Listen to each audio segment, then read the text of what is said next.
Nothing is more disappointing than rinsing out your balayage and realizing it's just not lifted enough. You have that orangey color, it looks brassy, it's just not lifting enough. And it seems like no matter what you do, you can't get your balayage to lift more.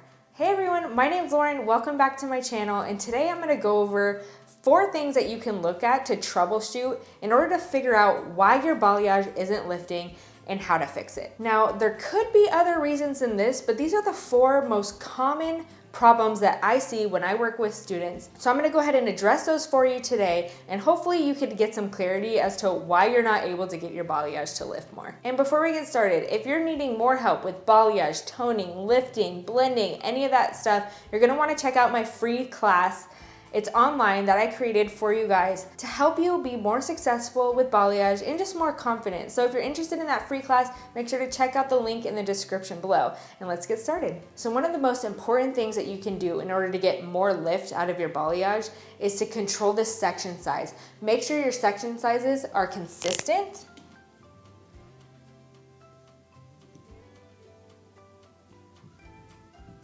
If your section sizes are consistent, you're gonna find areas that lift a lot more and then areas that lift a lot less. And that could be really challenging when it comes time to tone and get everything nice and even. So make sure, number 1, that your sections are consistent. And then also, and this is key, that they are very small.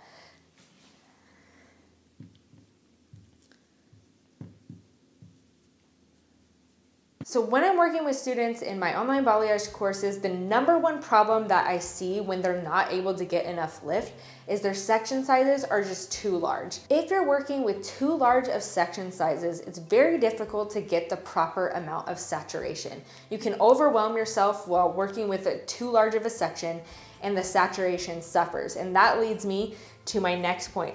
So number 1, make sure that your section sizes are small. I'm not gonna tell you exactly what size section sizes to use, but if you're struggling with getting enough lift, the first thing that you wanna do is cut down your section size in half. That's probably gonna solve most of your problems. Okay, so number 2 is saturation. And if you think about it, this is probably the most important part, saturation.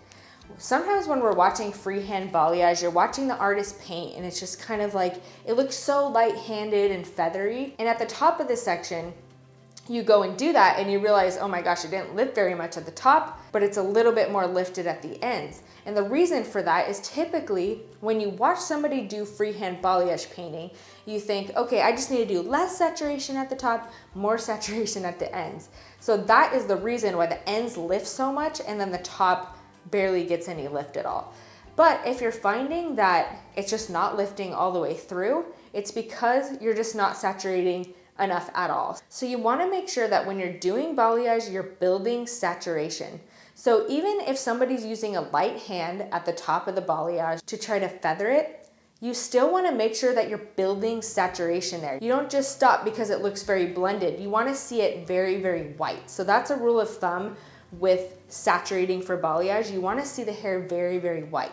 But it's better to build saturation rather than to just go straight in with a ton of lightener, because that's how you can control the placement a lot better. Make sure that you don't have bleed marks or just splotches in your balayage. So you could start with feathering it, but make sure that when you're completely done with this section, you see white. So when in doubt, you want to see white. Anywhere that you don't see white and you see variations in saturation, you can guarantee that those areas are not going to lift as well. And the downside of that too is you're gonna see more splotchiness and blotches and bleed marks in your balayage if that's the case as well. So when in doubt, make sure that section is white and make sure to build that saturation too, so you don't miss out on having that room in your section to place it properly. Okay, and then the third one is product. A lot of times we go toward, like the freehand balayage clay lighteners, and those are great for consistency. They're gonna do really well for saturation. The problem is those lighteners tend to lift less. So if you're really struggling with getting enough lift, the best thing that you could do is actually use a traditional lightener. And there's actually some additives that you could put into traditional lighteners to make the consistency a little bit more like the freehand clay lighteners. For example, the one that I know of is Bali powder. So I could mix that with a traditional lightener and it will make it like a more thicker consistency, which is great for balayage, and it doesn't affect the amount of lift that you get. And then also the consistency of the lightener is gonna be really important. So when you're doing balayage, the rule of thumb is thicker is quicker. So the thicker that you mix your balayage, the more lift you're gonna get out of it. If it's like really runny, you're not gonna get as much lift. Now, one thing to note is a lot of people get confused with developers. So developers range anywhere from about 10 to like 40.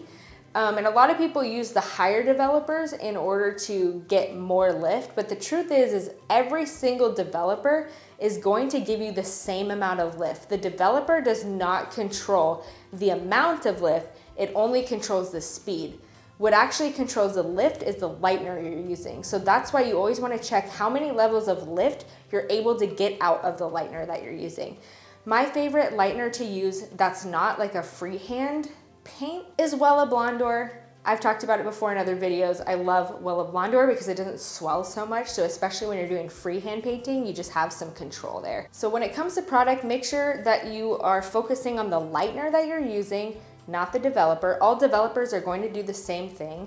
It just controls the speed. However, sometimes it's beneficial to control the speed because it prevents it from drying out before it's actually able to get as light as you want it to go. So that's one thing that you have to think about. And that leads me to my next point, which is processing.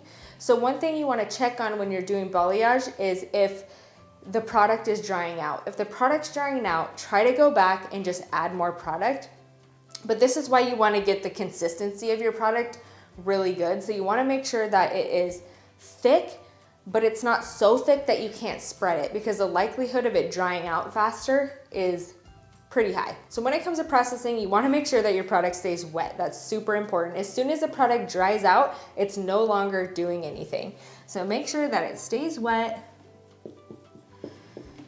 Now that's only true with traditional lighteners. If you're using a clay lightener, it kind of builds a little barrier around the lightener, and then inside the lightener is still wet, even though that outside barrier is dry. So it's a little more confusing with clay lighteners, but for traditional lighteners, you want to just make sure that product stays wet. And then also make sure that you're remixing often, because the lightener is going to lose potency as it's been sitting for a long time. So the way to help you do this is just to mix really small amounts. Don't try to mix a huge, large bowl just because you have a big canvas to work on. Try to mix in small portions and just keep mixing as you go. It feels like you're wasting time, but actually you're making sure that you're getting proper lift, so it's worth that extra effort. The next thing you want to think about when it comes to processing is how long you're leaving the lightener on there for. I usually leave my balayage on there for at least 45 minutes, but usually about an hour. If you're rinsing after 30 minutes, it's probably not enough time. So that's one thing that you might want to consider if you're not seeing enough lift as well. And then the other thing is sometimes you could just rinse it out too soon without realizing it. So you want to make sure that even if when the product is on there, it looks like it's done processing, I always process for just a little bit longer and then do a scratch test. So I just kind of scratch off the lightener, see if it's actually lifted to what I think it's lifted in my head or what it appears to have lifted to. Make sure that it's actually lifted to that. And if it hasn't, reapply lightener and let it keep processing. And then one last thing when it comes to processing is you want to make sure that it's processing in a warm area. So if it's super cold in your salon, that's going to significantly slow down the processing time.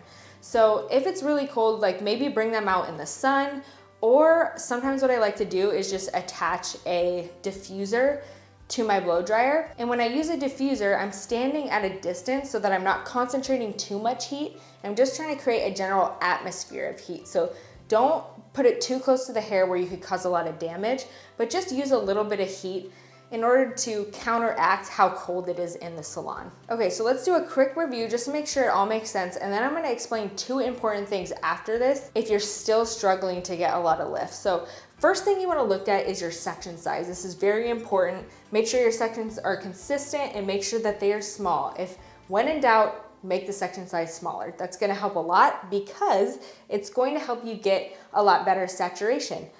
So saturation is one of the most important things when it comes to lift. If you don't saturate enough, you're not going to get enough lift. And these two are the common problems every single time. The next thing is product. So you wanna make sure that you're focused on using a lightener that's gonna get you the amount of lift that you are hoping for. And then also processing. So you wanna make sure that the product stays wet the entire time, so you constantly remix to make sure that it's not drying out. You wanna make sure that you're leaving it on for the proper amount of time. So like I said before, do a scratch test.